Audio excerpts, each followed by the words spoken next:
Welcome to the marriage course. We're so glad you've made the decision to join us, and we hope you'll not only benefit from, but also enjoy doing the course. The aim of the marriage course is to strengthen the connection between you as a couple, or to restore that connection if you feel you've lost it. My name is Nikki. And I'm Scylla, and this course aims to equip you with the tools to build a healthy marriage. We want to encourage you, whether you've been together for a short time or a long time, whether you're in a good place as a couple or you're struggling, whatever your situation, you've come to the right place. Over the course, you're going to find out quite a lot about us. So we thought we'd start by telling you how we met. I was 18 years old, I'd just left school, and I was going on holiday to Southwest Ireland. I arrived at Swansea Docks in an old green Mini and joined the queue for the car ferry. I was fascinated by this girl trying to peel a sticker off the car immediately in front of mine, and I sat and watched her for several minutes. Then a great friend of mine suddenly appeared at the car window and said, "Nikki, I want you to meet my friend Scylla." And she introduced me to this girl peeling off the sticker. Well, I became even more intrigued when she spoke to me. We ended up next door to each other on holiday for 2 weeks, and I fell madly in love. But I didn't dare say anything, just in case she didn't feel the same way. I too had fallen for Nicky, but I also didn't dare say anything to him in case he felt nothing for me. Then, the day before I was about to leave to go home, there was a group of about 15 of us, all teenagers, playing a game in this huge old Irish house with all the lights off, called Bear in the Dark. Spelt B-E-A-R, as in the animal, just for the avoidance of any doubt. And Nikki and I just happened to find each other in the dark, in a room at the far end of this house, which was really my plan all along. Actually, I think I engineered it. Well, however it happened, that's when we had our first kiss and discovered that our feelings were mutual. So we started going out, and then 4 years later, we got married. Our experiences over the last 42 years have been typical of many couples. We've moved house 5 times, we've lived abroad for 3 years, we've experienced the birth of our 4 children together, Kirsty, Benj, Barney and Josh, as well as all the hundreds of broken nights that followed. We've known the exhaustion and the joy of having young children, and also the worries and the fun of parenting teenagers. Our children have all left home now, and 3 of them are married with children of their own. So we know what it is to be parents-in-law and grandparents. We've had times of illness and financial uncertainty, as well as times of really great shared memories and lots of laughter. Our marriage has been an adventure of changing and growing together, continuing to get to know each other better over the years. And one thing we've learned is that marriages need to grow. They can't remain static. This is one of the universal principles about marriage that this course is built on, principles that are relevant to any couple anywhere.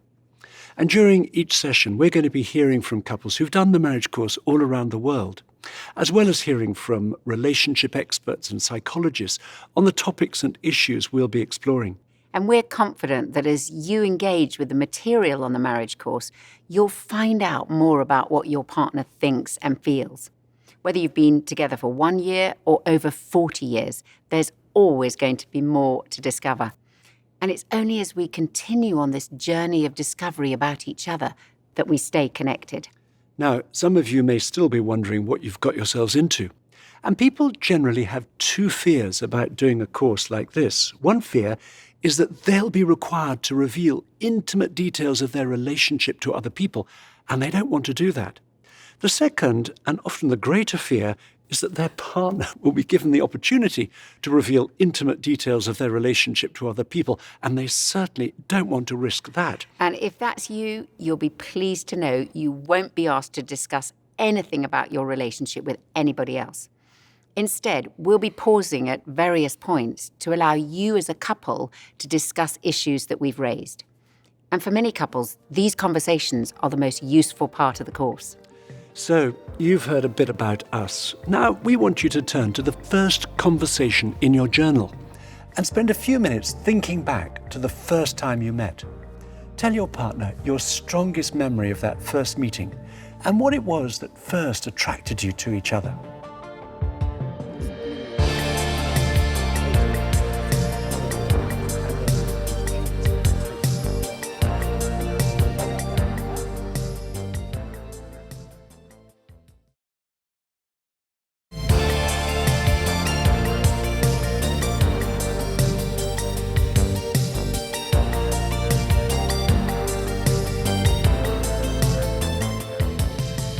marriage course is very practical. It's designed to equip you with the tools that we all need to create and maintain connection between us. And while from time to time we'll quote from the Bible and occasionally talk personally about the difference our own Christian faith makes to us in our marriage, we're confident you'll find everything relevant to you and your relationship, whether or not you have a Christian faith or indeed any religious faith at all. The course is based on the premise that marriage has the potential to be the closest, most intimate human relationship possible. The Bible uses the image of two people coming together and becoming one. Right at the start of the Bible, in the 2nd chapter, it says, "For this reason, a man will leave his father and mother and be united to his wife, and they'll become one flesh." So, when we get married, our partner becomes our first loyalty. And we're joined together, not just physically, but emotionally, psychologically, and even spiritually. Some people might say, but what about a parent and child? Isn't that closer? After all, a child starts off life physically attached to his or her mother. But the task of parenting is to encourage increasing independence in children, both physically and emotionally. Marriage is the other way round. Marriage involves two people who at one time were complete strangers to each other. They meet, they fall in love, they get married, and embark on a relationship that's designed to be one of increasing intimacy and of a growing interdependence. But that's not automatic. We have to keep working at our marriage if we're to stay closely connected. It is the very modern notion that love is just a feeling.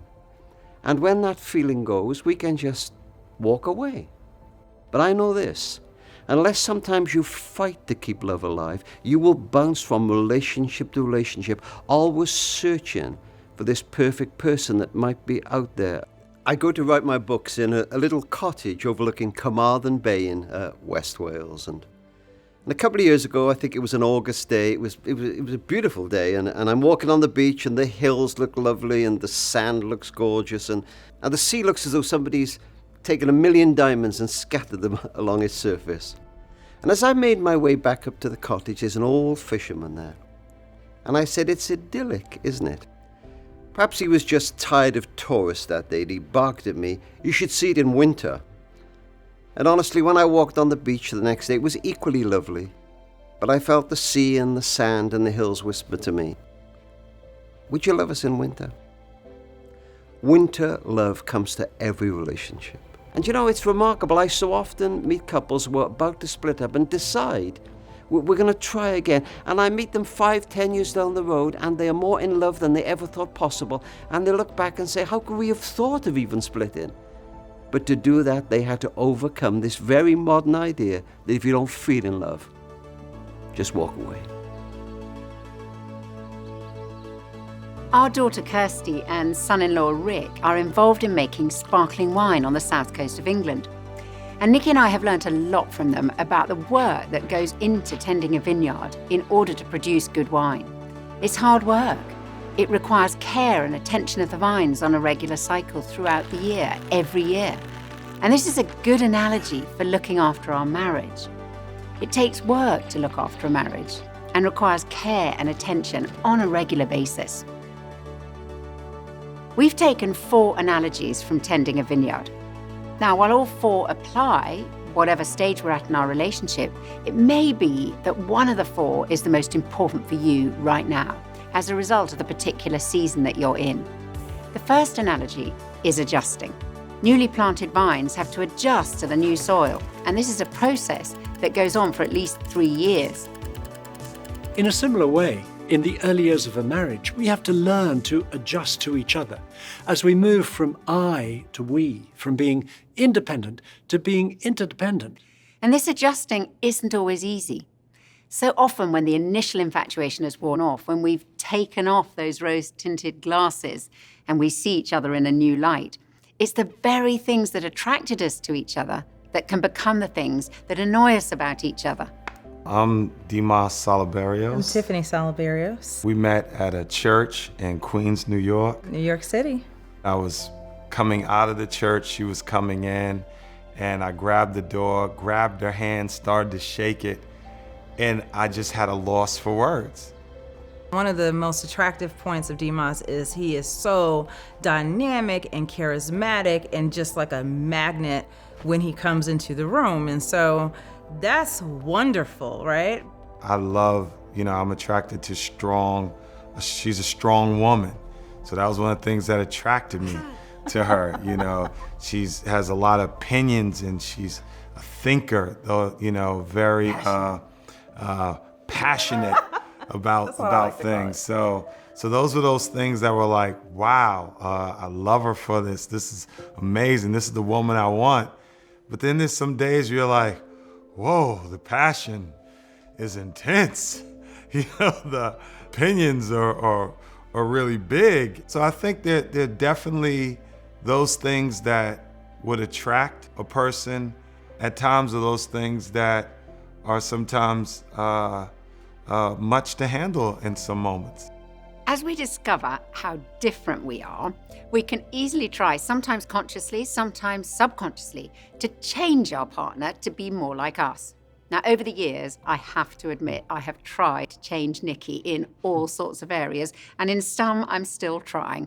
For example, I am still trying to get him to allow more time to catch a train or a plane, and to get him to wear any other coloured sweater than blue, and also to try to stop him cleaning his shoes when we're about to leave the house to go somewhere. But I've discovered that trying to change Nicky to be more like me doesn't work.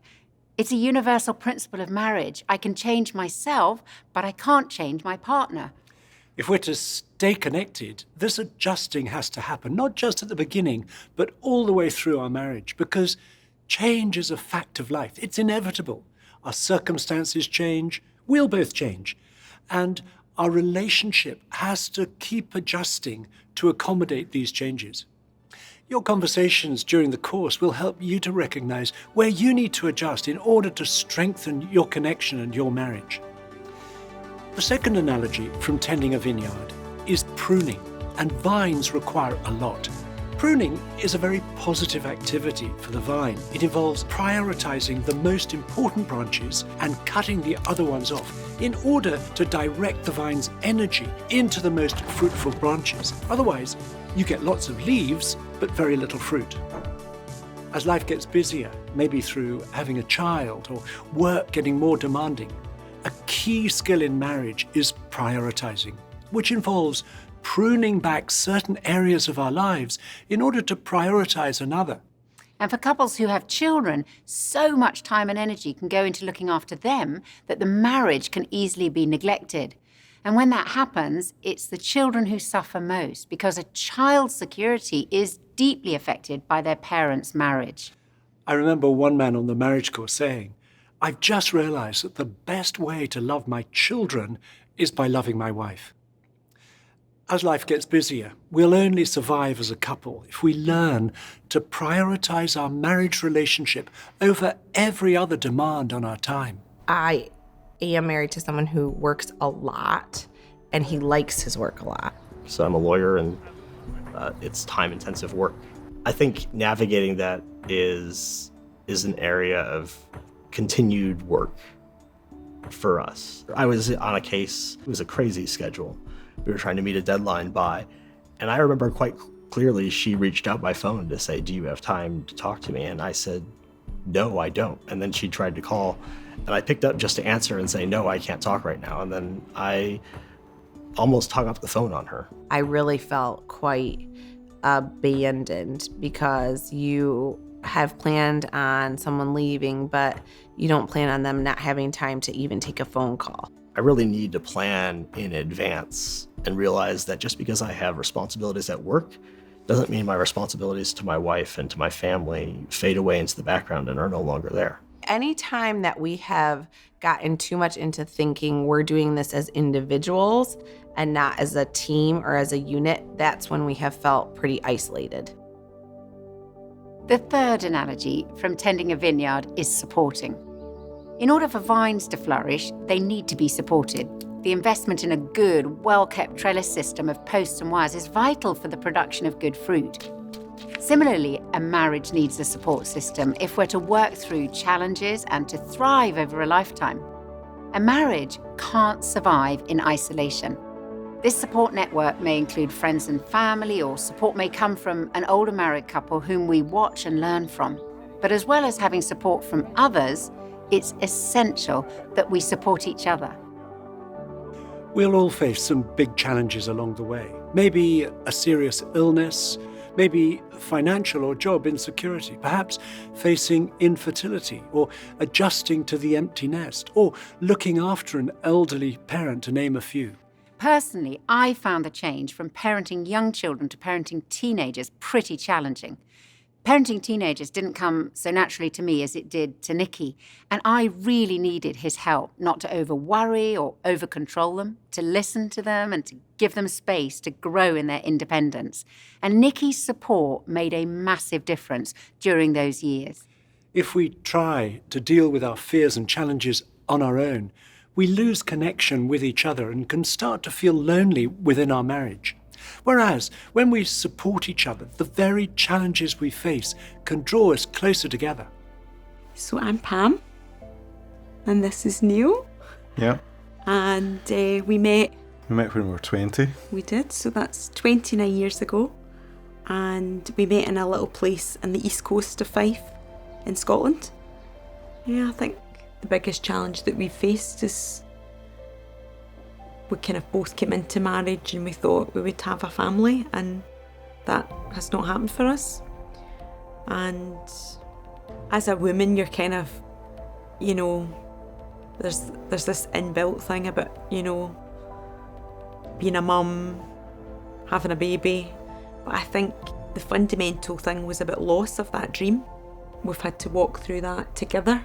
I had maybe expectations that I would maybe take when I have one of my children to get married, and I would take my daughter down the aisle, or, you know, maybe a son's graduation or something. Somebody gave a very helpful piece of advice to me when I was kind of pouring out my heart about this one day, and they said, you know, it's not just your arms, Pam, that are empty, it's Neil's arms as well. And again, just that focus off myself onto the other, I think was really helpful. There was a whole piece where I had to really kind of go deep in myself to really support her, because I was about to kind of lose it at times as well. And so it really brought us together, closer together. And my learning about Neil would be that he was there, and he was completely dependable and strong in that. Although he had his own moments of vulnerability, I think you were definitely strong when I needed you to be strong. I think we had to really keep our communication open with one another, because it would be very easy to get into not sharing and withholding or blaming. I think it definitely did make us stronger. Yeah.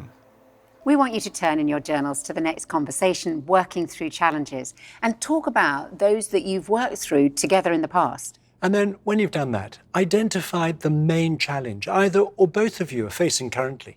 And ask your partner, in what ways could I support you in working through this challenge?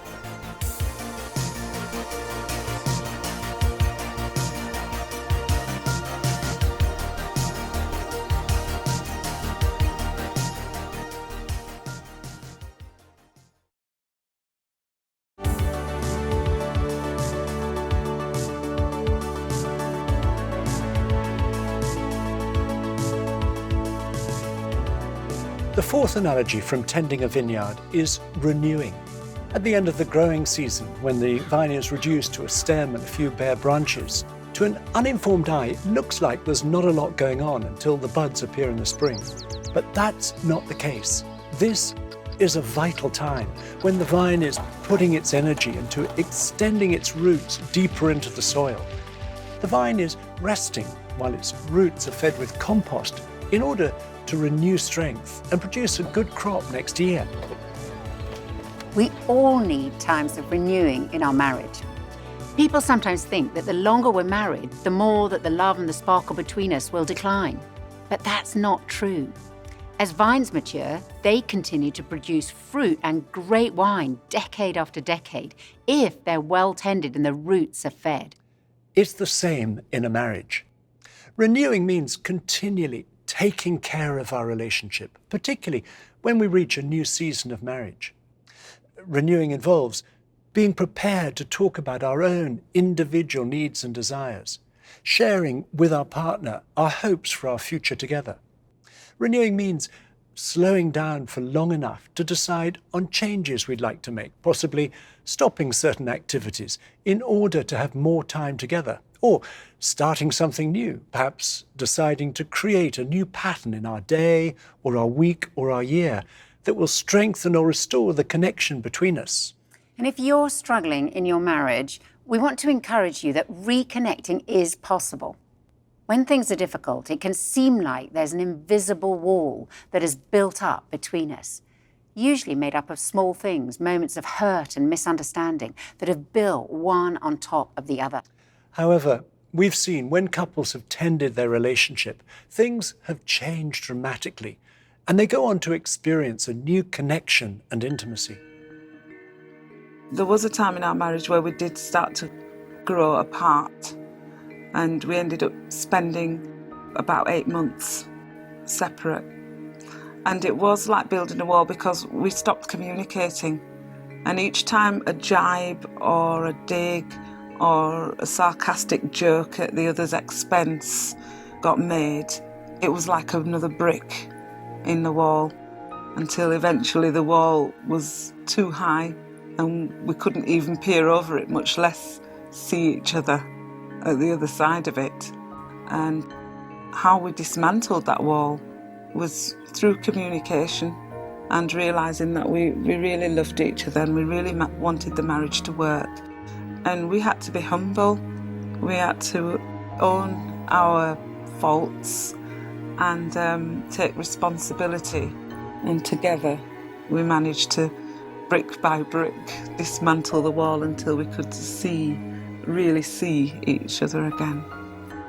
I think for me, I had to understand that I want the marriage to work, but that meant something had to change, whether it's our attitudes to each other. I think we had to establish trust, didn't we, between us to start with, and then start to communicate and court again, and have a laugh again, and build it back up again nice and slowly. Yeah, the laughter had gone, and we started to laugh again. This next conversation is an opportunity to review your relationship, and we'd encourage you to be honest. The purpose is to give you a snapshot of your relationship now, to affirm what's good and to discuss what's not working so well. And don't use this as an opportunity to attack your partner. Rather, as you stand back and see some of the trends in your relationship, look at what you could do differently for the sake of your marriage. So please turn to reviewing your connection in your journal. Put a number in the box beside each of the 20 statements. 0 if that statement is never true, 1 if it's rarely true, and so on. Then turn over and follow the instructions. Each of you do it on your own. And when you've finished, show each other and discuss what you've put. This is a longer conversation, so we're going to give you 30 minutes. And don't worry, if you have low scores, they could change rapidly, even after this session. What is good?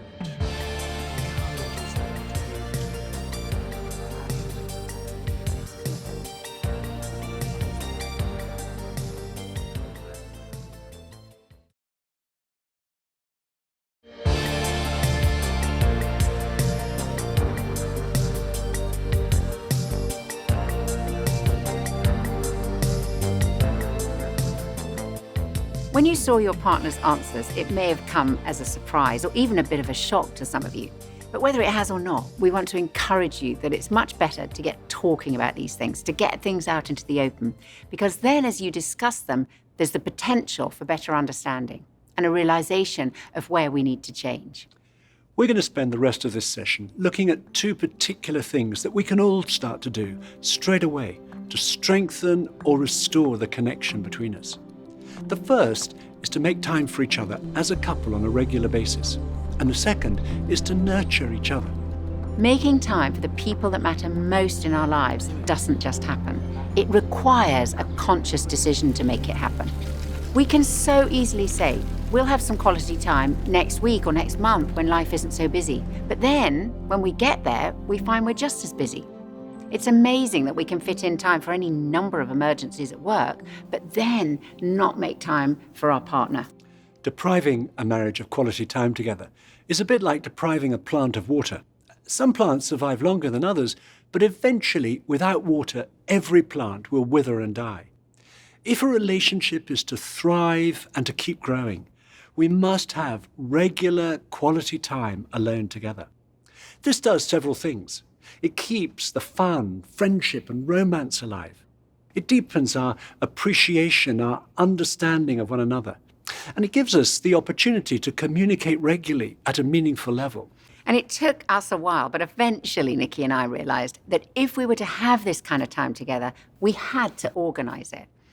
And that has meant putting aside time to do something enjoyable together once a week. Now, we call this our date night, and we'll refer to this a lot during the course, although sometimes we have it at lunchtime or over breakfast.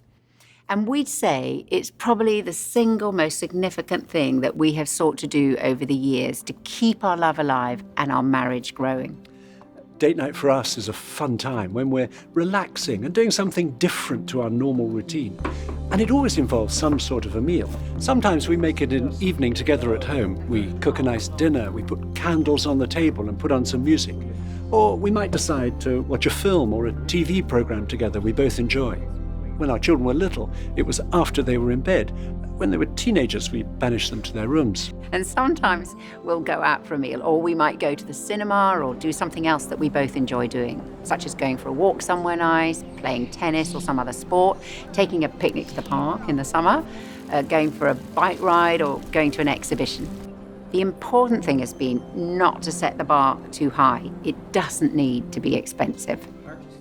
I remember one time we went and just got coffee. I like a nice meal out, but then again, I'm married to the budgeter. A nice meal coffee. Yeah, nice meal coffee. It's kind of true. It reminds us of who we were before we got married and why we were attracted to each other in the first place. It really has made all the difference for us. It just being different to the normal nights. Doing really easy food or ordering in, or you cooking, that's not happened. Yeah, it doesn't happen. We do what we call marriage time every week. So we go out and have coffee and just spend our time talking. There's a beautiful thing here in Mexico called Pueblo Mágicos, which is like magic towns. Magic towns. We love that, you know, doing that together. Our son has showed us how to do Netflix, so we're our world is expanding. We made it a point every Monday. Everybody knew on that day, Maki and Princey are out, nobody could connect with them. We have had some date night fails, but even a date night fail is a win. Valentine's Day, we'll go see this movie. And it was a horror film, and basically we lasted about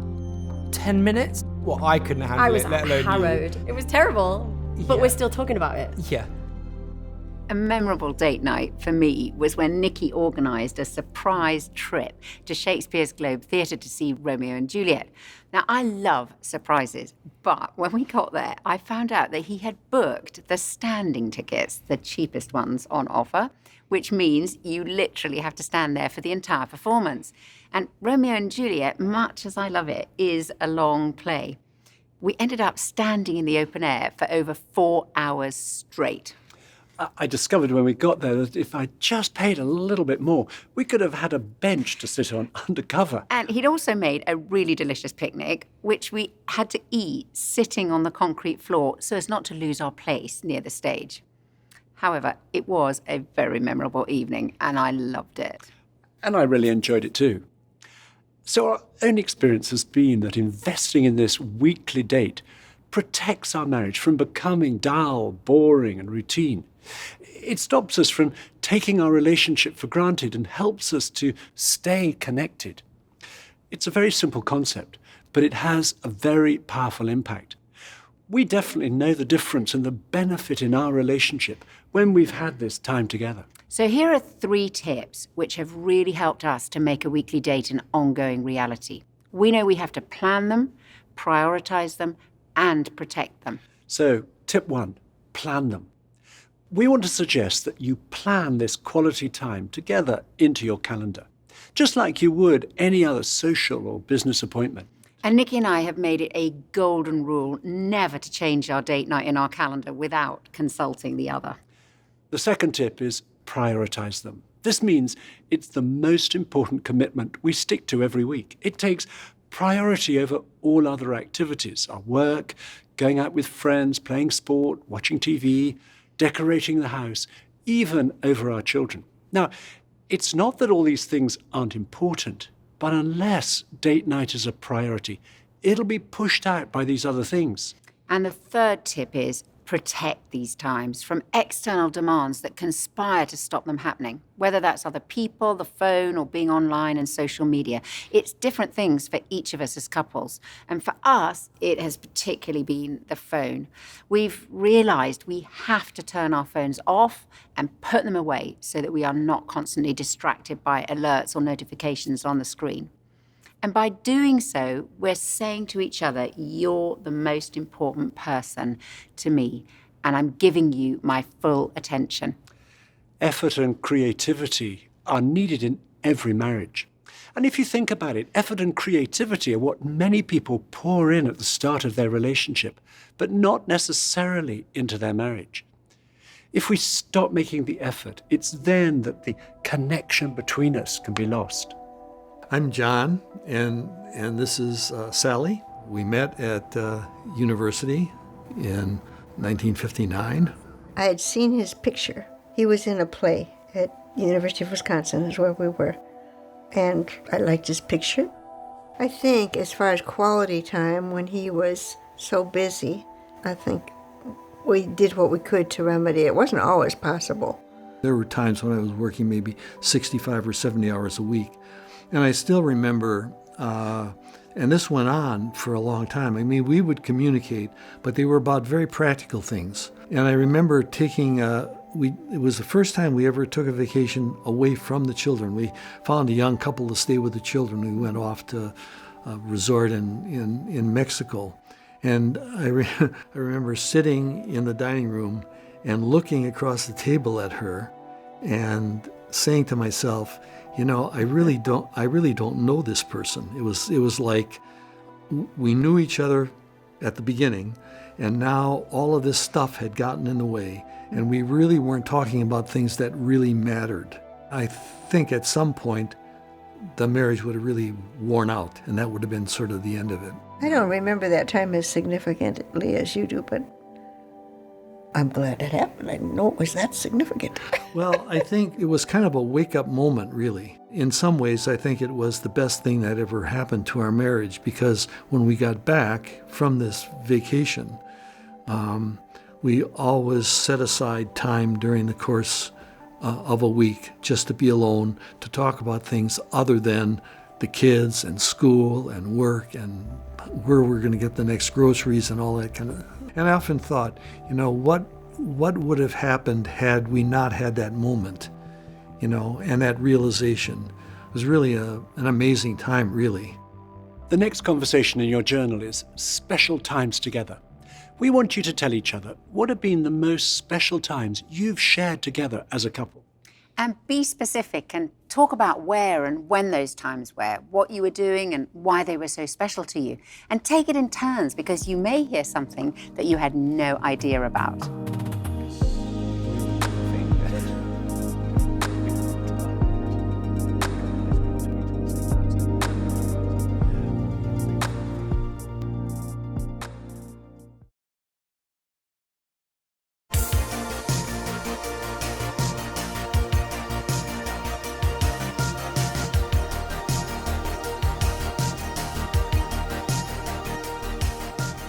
The second way to strengthen or restore the connection between you, something that you can start right now, is to nurture each other.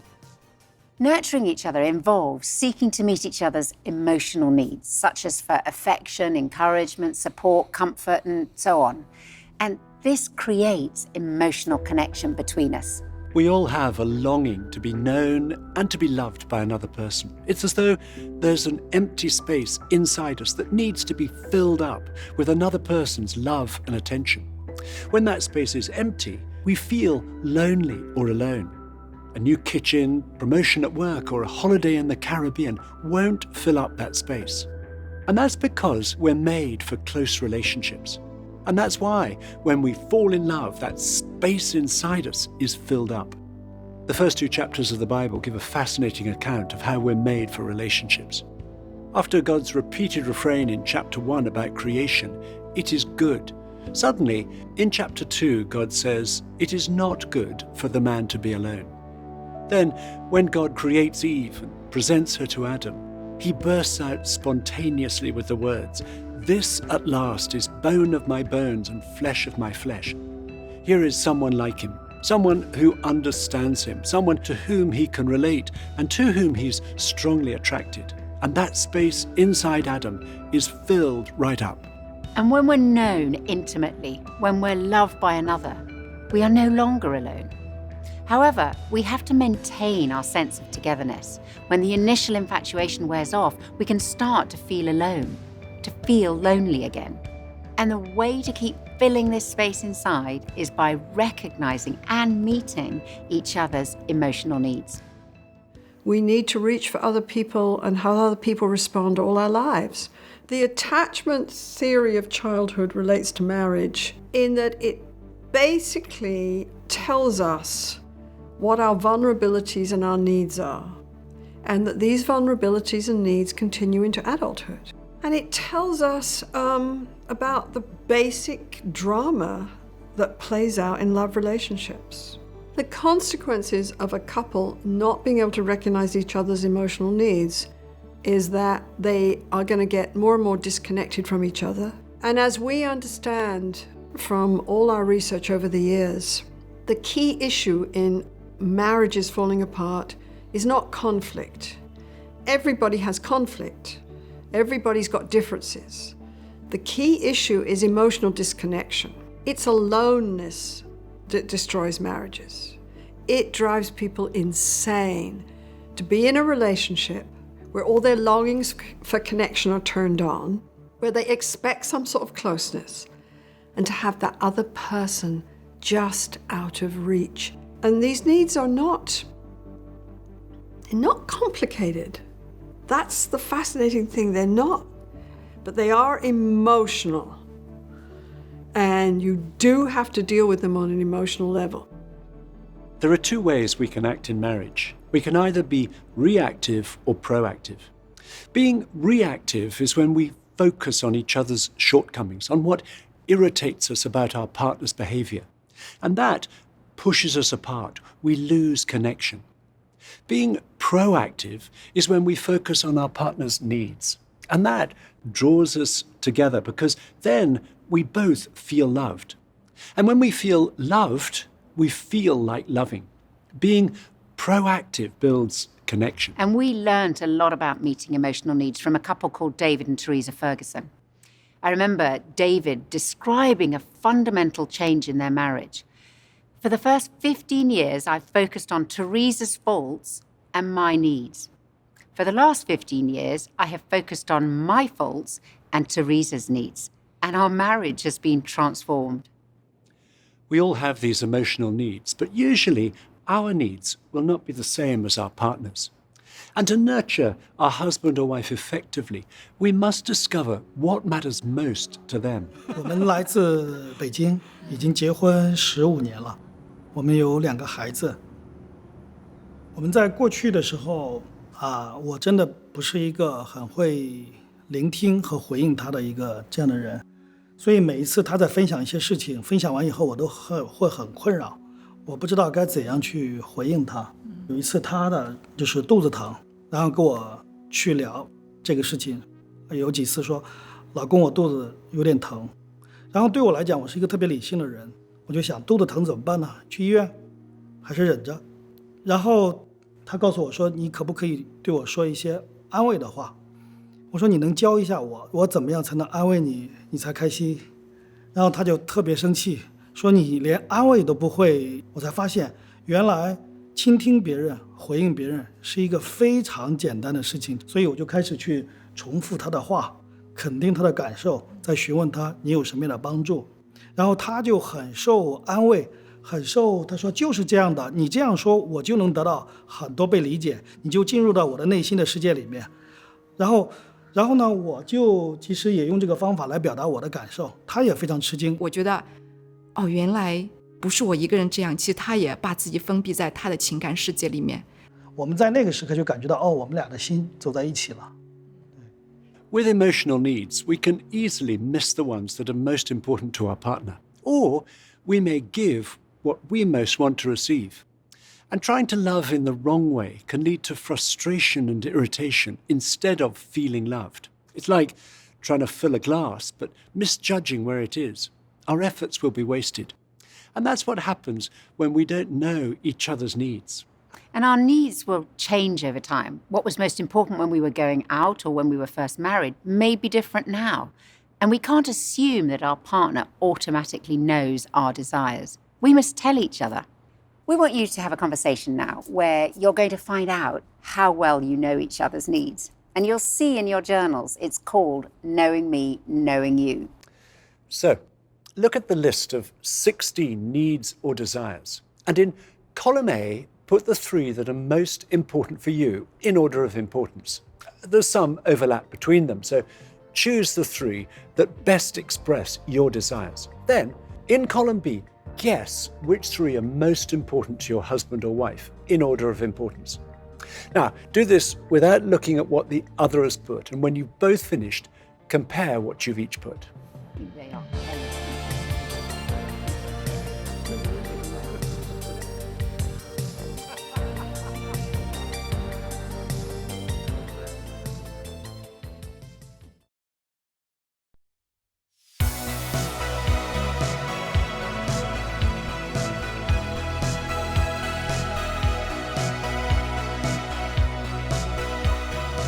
At this point, we want to mention the continuing conversations in your journal. Following this session, there are 2 topics. The first is about how you create a balance of time together as a couple and time apart from each other.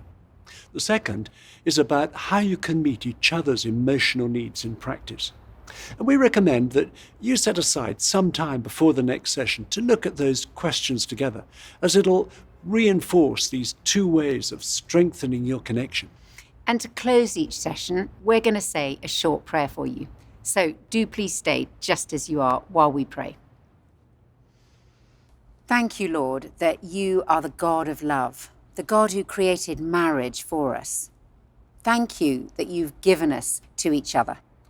We ask that you would help each couple to grow in their understanding of their partner and help them to recognize each other's needs so that their love for one another would grow stronger and deeper. We ask this in Jesus' name. Amen. We hope the conversations you've had this session have been helpful and will lead to more useful discussions over this coming week. Thank you for joining us. We'll see you on the next session.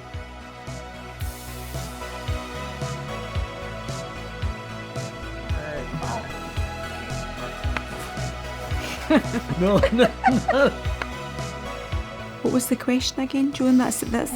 Yeah, I didn't know where Yeah, to I look. feel truly loved. What was the question? Can you tell me the initial question Say again? what you said again. So look at Joe's eyes or the camera. I know. Yeah, I'm just. These people are looking at us now. They're like, we know way more about them than we ever wanted to.